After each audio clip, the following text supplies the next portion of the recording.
নমস্কার বন্ধুরা। আবহাওয়া দফতরের সূত্রে জানা গিয়েছে আগামী 6 জুলাই অর্থাৎ শনিবার পর্যন্ত রাজ্যের সমস্ত জেলায় বৃষ্টির সম্ভাবনা রয়েছে।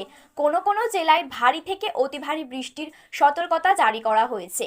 আবহাওয়া দফতরের সূত্রে আরও জানা গিয়েছে আগামী শনিবারের পর থেকে দক্ষিণবঙ্গের জেলাগুলিতে বৃষ্টির পরিমাণ আরও কমবে। তো বন্ধুরা, বিস্তারিতভাবে জানতে হলে অবশ্যই ভিডিওটি শেষ পর্যন্ত মনোযোগ সহকারে দেখবেন এবং আপনার জেলার আবহাওয়া বর্তমানে কেমন রয়েছে তা আমাদের ভিডিওর কমেন্ট বক্সে কমেন্ট করে জানিয়ে দেবেন।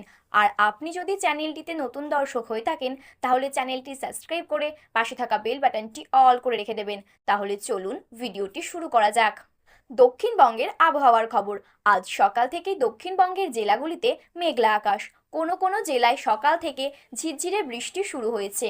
আবহাওয়া দফতর জানাচ্ছে দক্ষিণবঙ্গের জেলাগুলিতে এমনই আবহাওয়া থাকবে আগামী শনিবার পর্যন্ত। আজ এবং আগামীকাল শুক্রবার দক্ষিণবঙ্গের বেশ কয়েকটি জেলায় ভারী বৃষ্টির পূর্বাভাস রয়েছে। এই পর্বে আগামী শনিবার পর্যন্ত দক্ষিণবঙ্গের সব জেলায় বৃষ্টির পূর্বাভাস জারি করা হয়েছে। দক্ষিণবঙ্গের জেলাগুলিতে আগামী শনিবার থেকে বৃষ্টির পরিমাণ কমবে। আগামী সোমবারের পর থেকে বৃষ্টির পরিমাণ বেশ খানিকটা কম দেখা যাবে দক্ষিণবঙ্গের জেলাগুলিতে। কলকাতার ওয়েদার আপডেট। শহর কলকাতায় আজ বৃহস্পতিবার সকাল থেকেই মেঘলা আকাশ।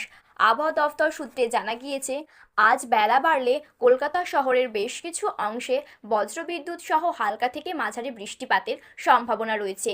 বৃষ্টি হলেও মহানগরীতে আর্দ্রতাজনিত অস্বস্তি কমবে না। উত্তরবঙ্গের আবহাওয়ার খবর।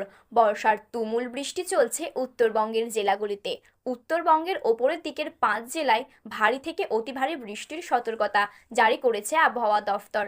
হাওয়া অফিস সূত্রে জানা গিয়েছে চলতি সপ্তাহের বাকি দিনগুলি উত্তরবঙ্গের জেলাগুলিতে বৃষ্টির দাপট থাকবে।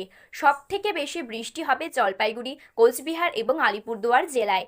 আগামী সোমবারের পর থেকে উত্তরবঙ্গের জেলাগুলিতে বৃষ্টির দাপট খানিকটা কমবে। তো বন্ধুরা, এই ছিল আজকের আবহাওয়ার গুরুত্বপূর্ণ খবর। এই রকম আবহাওয়ার গুরুত্বপূর্ণ খবর সবার প্রথমে পেতে হলে আমাদের চ্যানেলটি সাবস্ক্রাইব করে পাশে থাকা বেল বাটনটি অল করে রেখে দেবেন।